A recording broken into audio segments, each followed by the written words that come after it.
Halo guys, kembali lagi di podcast saya dalam membahas dunia peternakan di masa era digital bersama tim dari Kak Agis Fam. Hai.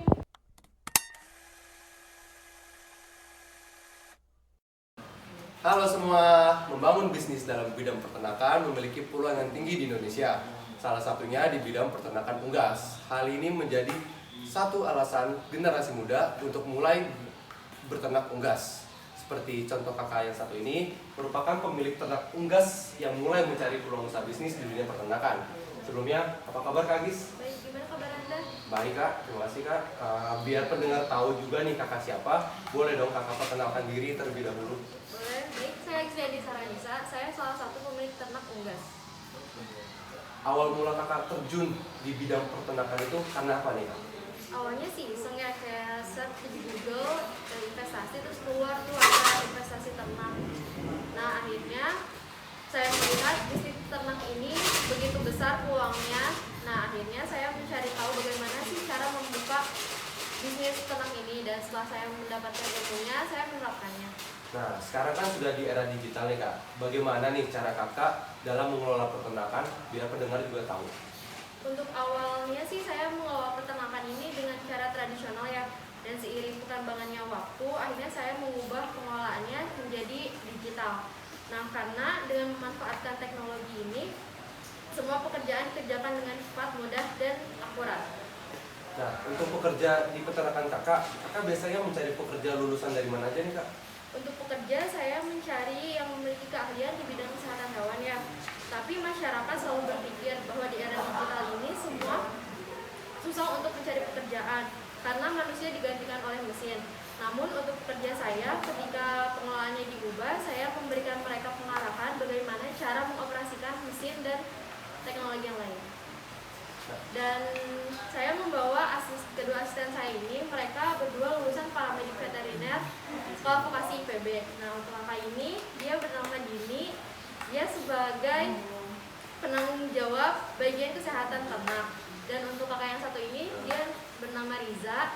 Dia memegang sektor pangan. Boleh dong saya tanya-tanya ke asisten kakak. Boleh. Kak Dini, kakak di sini sebagai pekerja di bidang kesehatan. Apa aja nih Kak yang kakak lakukan dalam mengelola peternakan? Yang pertama tuh pasti kita memantau kesehatan para hewan gitu, khususnya ayam. Nah, dalam memantau kesehatan hewan di peternakan, biasanya ada dong penyakit yang sering terjadi. Kalau boleh tahu, penyakit apa aja yang sering terjadi di peternakan kakak? Kalau untuk penyakit kan pasti banyak, tapi yang sering ada di peternakan kami itu penyakit CRD. Biar pendengar juga tahu nih, boleh dong jelasin CRD itu apa? CRD itu panjang dari chronic respiratory disease atau yang lebih dikenal dengan penyakit ngorok ya. Ini tuh penyakit yang disebabkan oleh Mycoplasma gallisectum. Ini tuh yang menyerang saluran pernapasan ayam. Nah, kakak sebagai penanggung jawab kesehatan, apalagi di masa era digital yang sekarang, apa aja nih solusi kakak yang kakak lakukan dalam menangani penyakit di peternakan kakak?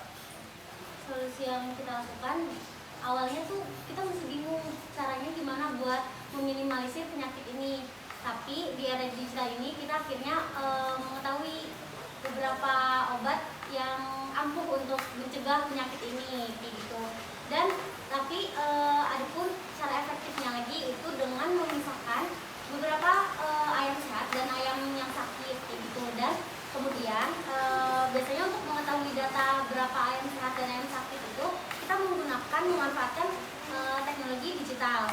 Biasanya kita memakai media elektronik seperti komputer gitu. Jadi kita mendata berapa ayam sakit per minggunya gitu.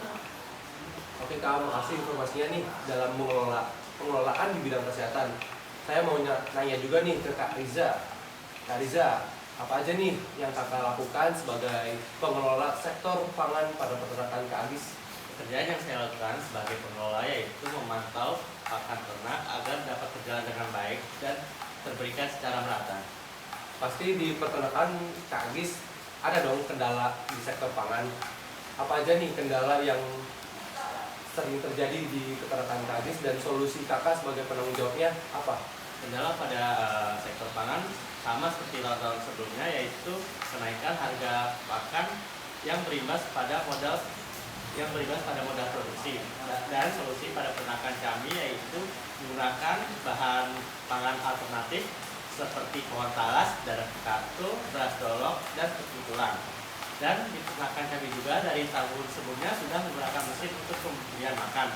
Jadi pada pemberian makan pada ternak sangat merata, dan juga kita memiliki efisiensi waktu yang baik dan memiliki efisiensi biaya tenaga kerja yang baik.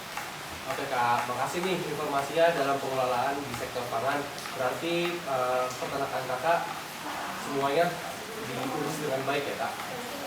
Berarti kita mendapatkan pelajaran dan ilmu baru nih dari Kak Agis sebagai generasi muda di dunia peternakan. Bahwa teknologi digital sangat berperan penting di industri peternakan. Salah satunya dengan penerapan teknologi komputer dan mesin yang dapat digunakan untuk memonitor semua kegiatan di peternakan. Terima kasih Kak sudah mau dihadir di podcast saya dalam membahas peternakan di era digital.